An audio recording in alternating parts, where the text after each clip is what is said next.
I have been debating whether or not to share this story, but I think it's time.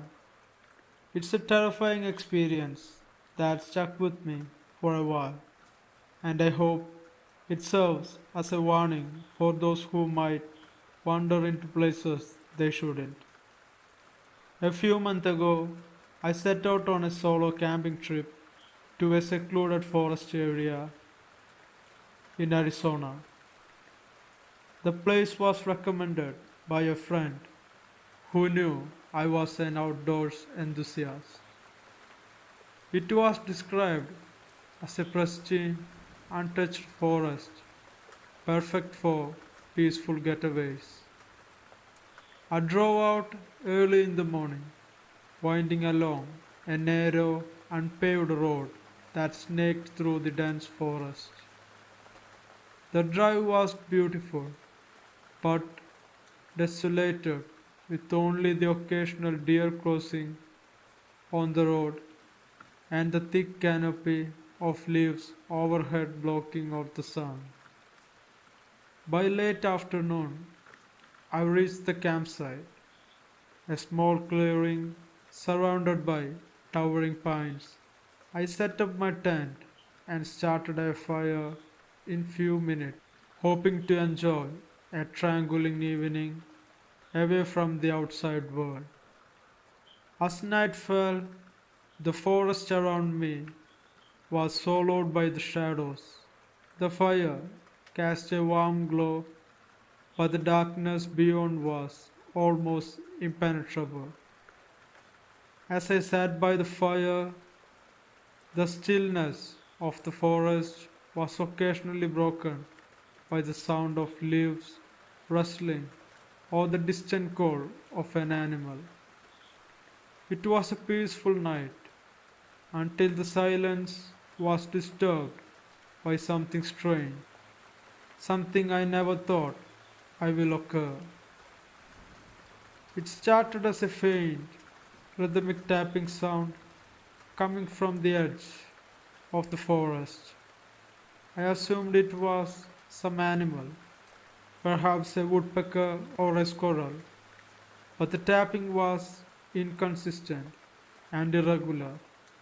It was almost like the sound of something dragging across the ground, an unsettling pattern that didn't match any natural forest noise.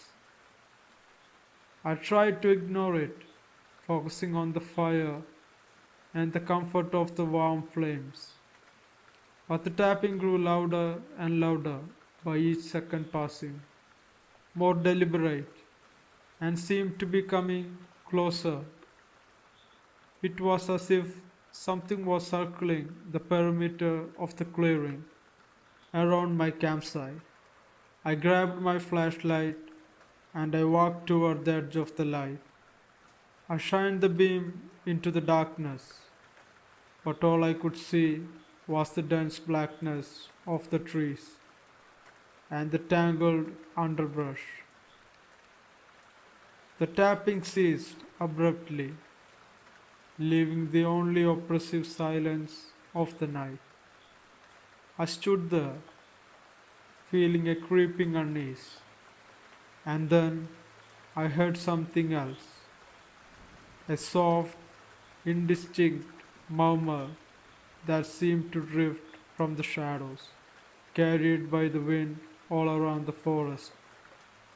I took a few steps back, closer to the fire, trying to shake off the discomfort I'm feeling that moment. But the murmuring continued, growing fainter and then louder, as if someone was trying to speak to me from the darkness. The whispers became clearer, though the words were still unclear. It was as if the forest itself was trying to communicate with me in a language I couldn't understand. The sound of shuffling footsteps grew louder, echoing through the trees, though I couldn't see what was causing them, but it grew louder. Few minutes later, I heard a voice, a deep, broken whisper that was almost too quiet to hear. It said, "Come out, come closer." The voice was twisted and alien, as if it came from a place beyond the natural world. I felt a cold shiver run down my spine. I turned back to the tent, but the feeling of being watched persisted, as if unseen eyes were following me on my every move. The forest was still, but the air was charged with an unseen threat that I never felt before.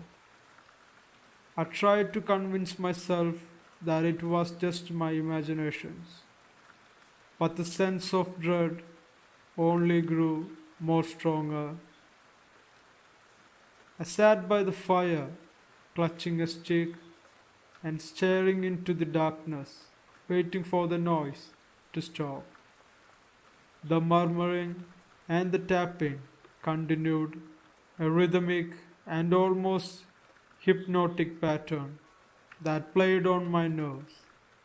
I could hear something moving just beyond the edge of the forest, its presence marked by subtle shifts in the shadows.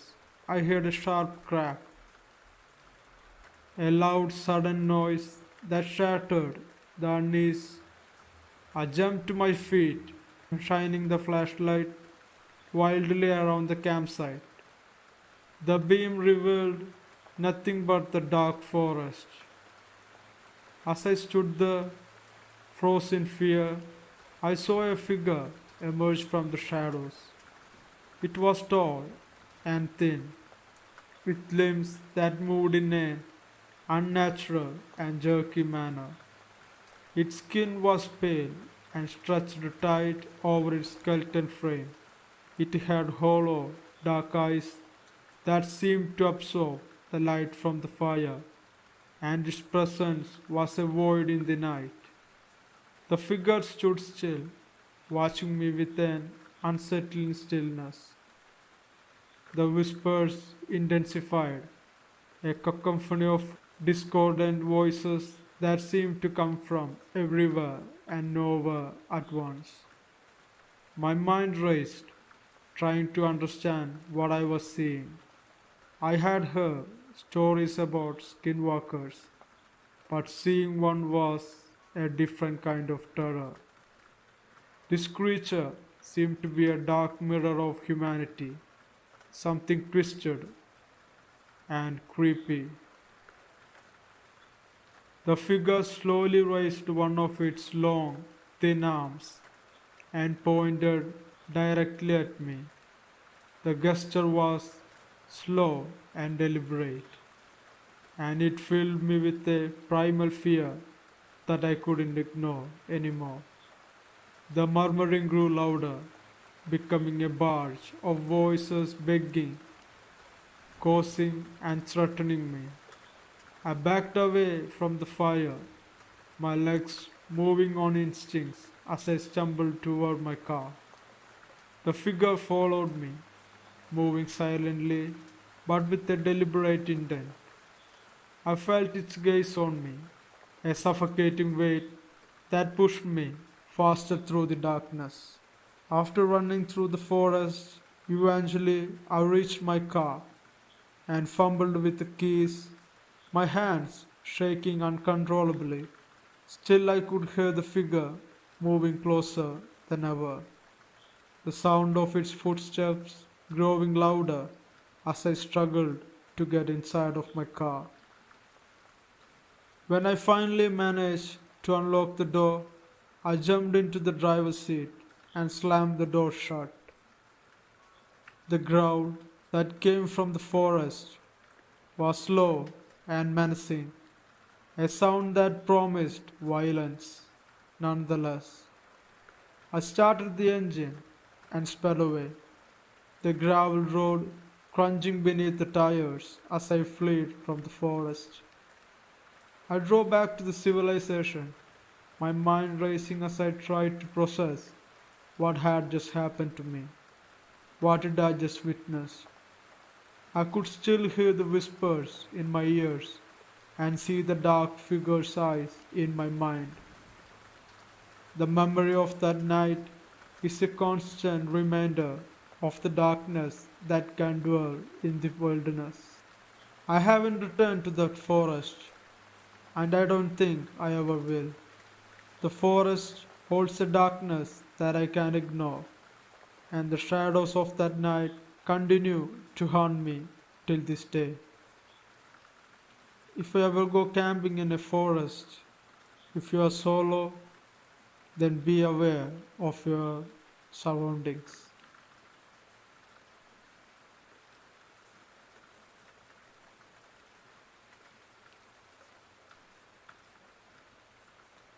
It was the fall of 2012, and I had just moved to a small, secluded cabin in the woods near a little town called Blackpine. I needed a fresh start after some personal troubles, and this place seemed perfect for some peace and quiet. The air was crisp, the leaves were turning vibrant reds and orange, and the peace of being out in the middle of nowhere felt like a dream. I had been there long before I realized the townspeople didn't want to talk too much about the woods. They always gave me these strange looks whenever I asked questions about hiking or the trails that run through the forest. It wasn't that they were rude, just evasive. I shrugged it off as a small town weirdness. But then, things started happening. I remember the first time I heard it, the thing that started to creep into my thoughts. I was sitting on my porch on one evening, just watching the sun dip below the horizon, the sky turning from orange to a wonderful purple. I had just finished dinner and was nursing a cup of coffee when I heard it. It was a sound unlike anything I had ever heard before. It wasn't a complete howl, not quite there.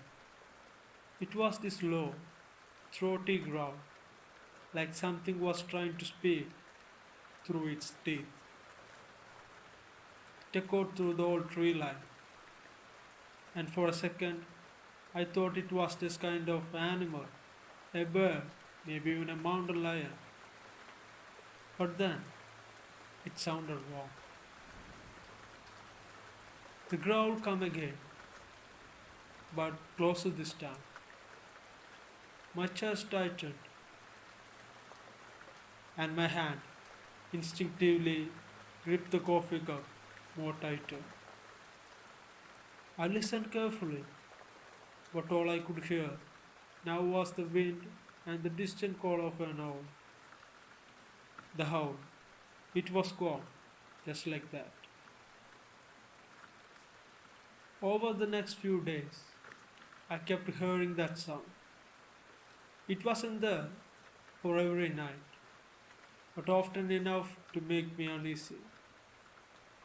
I tried to tell myself it was nothing but just some wild animals, maybe a big coyote. But deep down, I knew that it didn't sound right.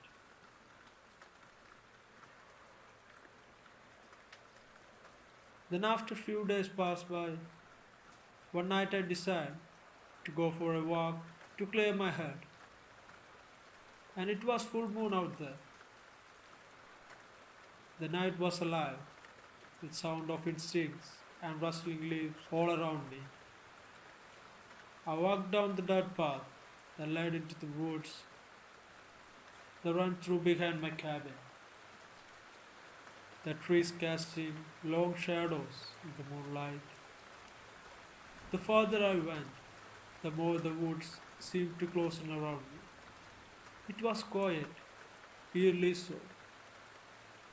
And then, after walking for a few minutes, I heard it again, the growl.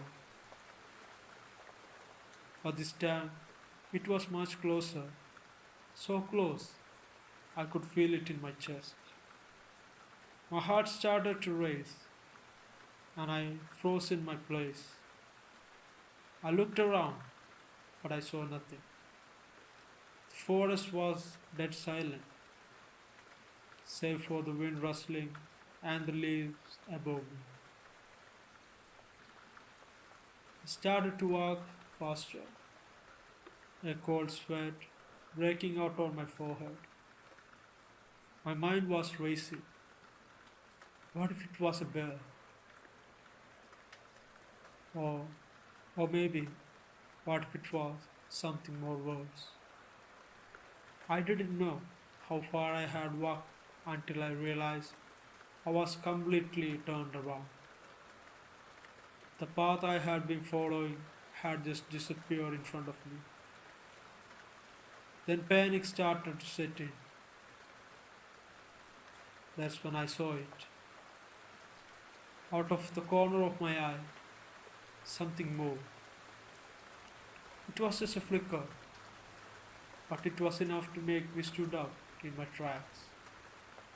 I turned my head slowly, trying to locate whatever it was. My breath caught me in my throat when I saw it. A shape, darker than the shadows of the trees around me, and it was moving among the trunks. At first, I thought it was a man, a tall, hunched over, with long arms. But there was something wrong with it. Its movements were too fluid, too fast, and its posture was all wrong. It wasn't a man at all. It was too big, and it was watching me. I stood there for what felt like an eternity, just staring at the thing that stood behind the tree lines. It was like my body couldn't move, couldn't react, because the fear had frozen me in place. Its eyes, if you could call them that, were glowing faintly, like a yellowed orbs that reflect the moonlight. They were locked on me, and it felt like they were seeing right through me into some part of my soul. Then, without any warning, it moved. It darted between the trees faster than I could comprehend, disappearing into the darkness of the forest. I stumbled backward, my heart racing like never before. My legs shook as I turned and ran, desperately trying to find my way back to the cabin. The growl echoed behind me, a haunting sound that made every nerve in my body scream. After running through the forest for so much time, I finally made it back to the cabin, slamming the door behind me. I leaned against it, trying to catch my breath, but my mind was reeling. What had I just seen? Was it even real? My hands were trembling as I grabbed my phone, but of course, there was no service out there. I didn't sleep that night. Every creak of the house, every snap of a branch outside had me on the edge. The growl haunted me, echoing in my mind. I kept thinking about the eyes that watched me through the trees, through the darkness, staring into my soul. I spent the night without any sleep. The next day, I went into the town and trying to get some answer. I figured I could at least ask around, talk to some of the locals, and maybe find out what kind of animal lived in those woods. I wasn't expecting anyone to be helpful, but I had to try. I started with the bartender at the local pub, a guy named Dave, who seemed like the type to know things like this. He gave me a long look when I asked him about the woods, and I could tell he wasn't sure whether to take me seriously. You didn't hear anything about the thing in the woods, did you? He asked me after a long pause after my question. I raised an eyebrow. What thing? He leaned in, lowering his voice. The thing that roam around there. Some folks say it's a werewolf. Some say it's something else. But it's not something you want to mess with.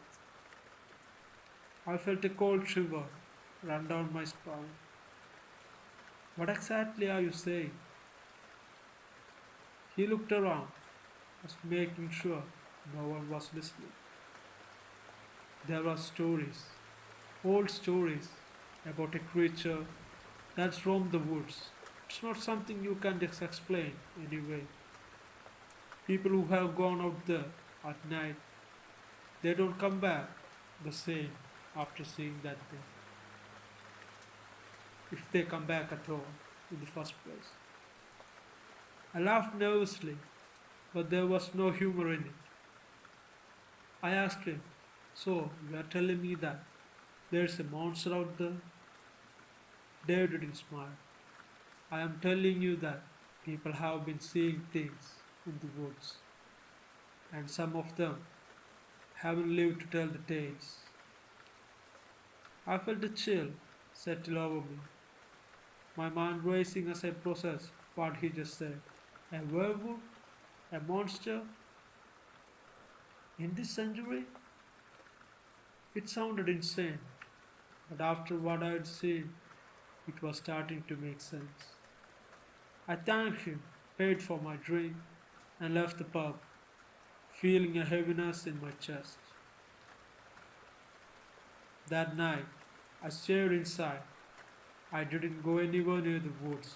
I figured maybe if I stay put, I'll be safe, but that didn't help. The growl returned.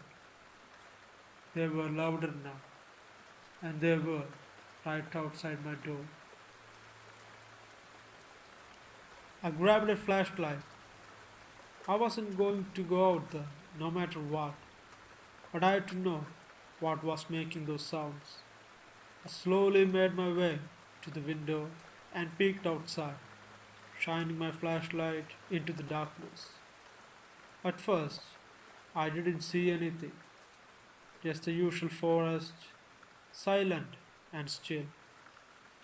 But all of a sudden, I caught a glimpse of a movement. It was fast, too fast, a shape darting between the trees, just like before. And then, those eyes returned, those glowing eyes staring back at me.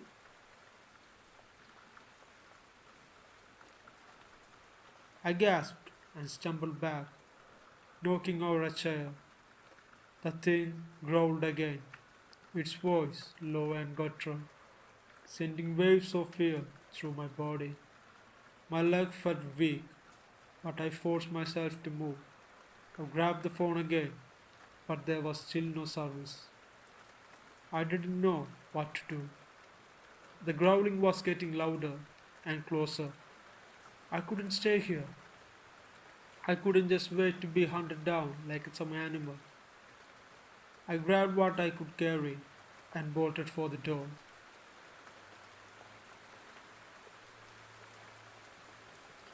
Running fast as I could down the dirt road that led to the town. My breath was ragged, and I didn't dare to look back. I could hear the growls, the sound of something chasing me. I don't remember how long I ran, But when I finally made it to the edge of the town, I stopped. The crowds had faded, and the only sound could I hear was my own labored breathing. I turned around, but there was nothing behind me, nothing but an empty dirt road. But I knew it was still out there, whatever it was, and it was waiting for me. But I never went back to the cabin again.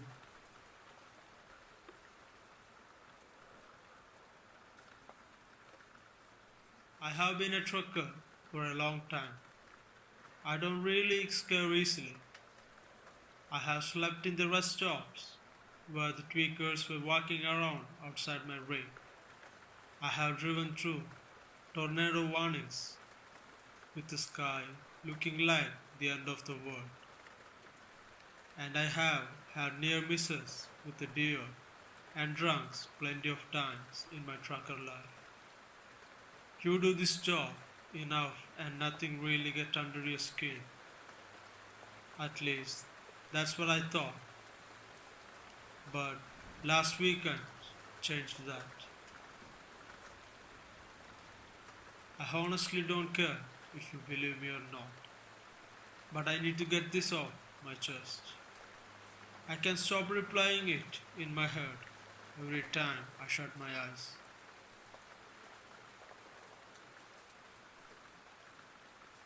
I was headed home after a long run. I have been out there about 12 days, driving mostly Midwest roads. I was dead tired, but when I hit my last delivery drop, I figured I had pushed straight through instead of grabbing a motor. Home was about 5 hours away. It was around 10:30 at night. Light rain coming down and no traffic. Just me and the two-lane road winding through the dark woods. If you ever driven the part of Wisconsin or Minnesota, you know what I'm talking about. Miles and miles of thick forest on both sides. No towns, no lights, and nothing else. Just darkness pressing in. Trees hanging over the road like they were about to swallow you. It gets inside your head after a while. You start feeling like you are the last person left in the world. I had my window cracked, radio on low voice, just zoning out, thinking about seeing my wife and kids, about a hot shower and a bed that doesn't shake with every gust of wind. Sometimes later, I saw something up ahead. At first, I thought it was a deer on the shoulder, which is normal out here. But you're always watching for those damn things. But I got closer. My brain couldn't quite make sense of it. The thing was standing too tall, and it wasn't moving like a deer at all. It was bent, like its back was arched in this horrible way. Long arms hanging down towards the ditch. It looked almost human, but not quite right. Too thin and too long. I slowed down a little, leaning forward to get a better look through the rain-splattered windscreen. My headlights hit it fully, and I swear to God, I swear on my kids, it was staring right at me. Its face, I don't know how to describe it without sounding crazy. It looked stretched, like the skin didn't fit the skull right. The eyes were sunken deep, glowing a little in the beams. The mouth was round too, wide, too many teeth showing, and its skin, it looked like old leather stretched over bones. I had this instant primal feeling in my gut, like every nerve in me screamed, Don't stop. Don't look. Just go. I pressed hard on the gas.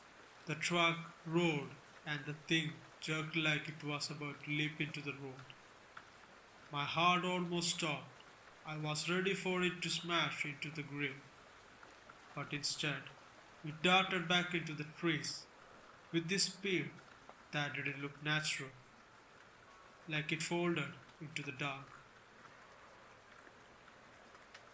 I was gripping the wheel so hard my hands ached. I told myself it was just a weird deer with a manage, or maybe my eyes playing tricks because I was so tired. That's what you did out there.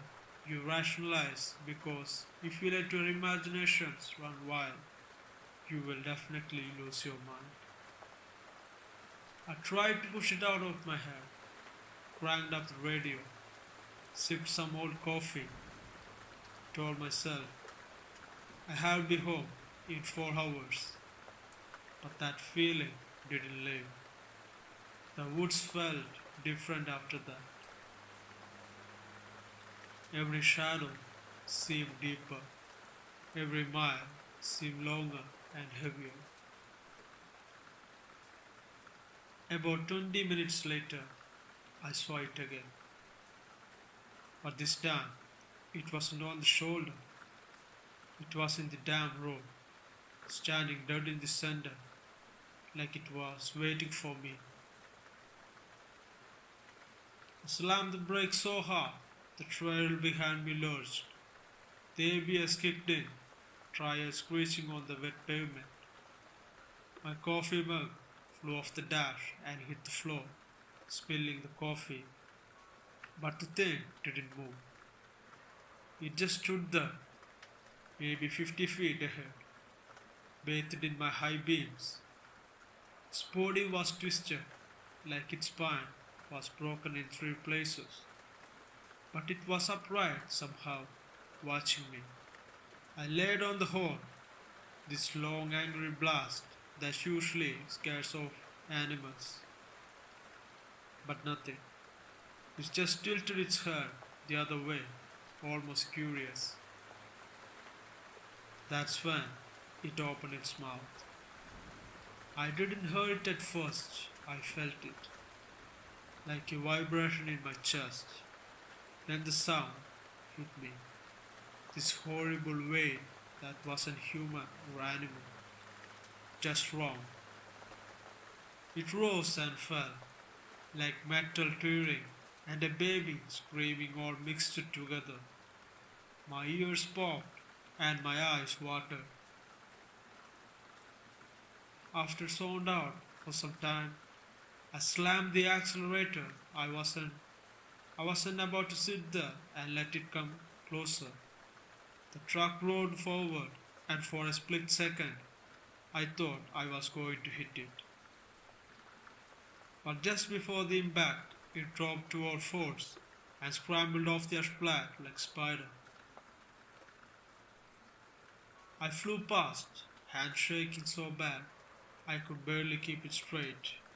My whole body was buzzing, adrenaline screaming through my veins. For the next hour, I didn't see anything, just a forest and the long stretch of roads. But I couldn't shake the feeling I wasn't alone. Every time I glanced in the mirror, I half expected to see it running alongside the trailer. The forest felt alive, like it was watching me, my every move. Then my CB crackled. Now, I hadn't touched the CB all night. It's mostly dead these days anyway. But out of nowhere, the speaker hissed, and I swear I heard the words, faint, broken, like someone whispering under the static, turn back. I froze, thinking maybe it was bleed over some fast station. But the voice came again, but clearer this time. You are not supposed to be here. I damn near ripped off the plug of the unit. The cab went silent after that, except for the hum of the engine. Another half hour, and I saw lights up ahead. A relief washed over me. Finally, a small town, maybe a gas station where I could stop and take a breath. But as I got closer, I realized it wasn't a town at all, just a single building, dark except for the flickering security light over the lawn. It looked like an abandoned service station. I thought about stopping though, just to splash water on my face, but my gut screamed, "Do not stop there." The same primal warning as before. I kept going without stopping on the station, and as I passed, I looked in the lot, and it was there. It was waiting for me in the darkness. Standing under the flickering light, arms hanging, head tilted, watching me roll by like it had been waiting for me to come there. I didn't even remember the next 40 miles. My brain went into autopilot, just driving, hands locked on the wheel, eyes straight ahead. I couldn't even pray. I just kept whispering, "Please, please, please," over and over like a child. By the time I hit the outskirts, the sky was turning grey with dawn. I finally started to breathe again when the trees gave way to open fields and houses. Finally, civilization. I pulled into a truck stop, parked crooked across two spaces, and just sat there, shaking, resting my head on the steering wheel. I couldn't get out, couldn't move. Some other driver banged on my door, told me to straighten up, and as I stared at him until he walked away. I don't know how long I sat there, but eventually I made it home. I hugged my wife so hard she thought I lost my mind. She kept asking, and I just said, "Bad road and long night." I didn't tell her what I really saw. I still haven't. She would never believe me. Hell, I barely even believe myself to begin with. But I know what I saw. I know what I felt, and I know I wasn't supposed to come out of the wood alive that night. If you ever find yourself driving in those northern highways at night and you see something on the shoulder that looked like almost human, then don't stop. Don't look, just keep driving. Keep your eye on the road, because it's out there, waiting for you. Keep your eye on the road, because it's out there, waiting for you.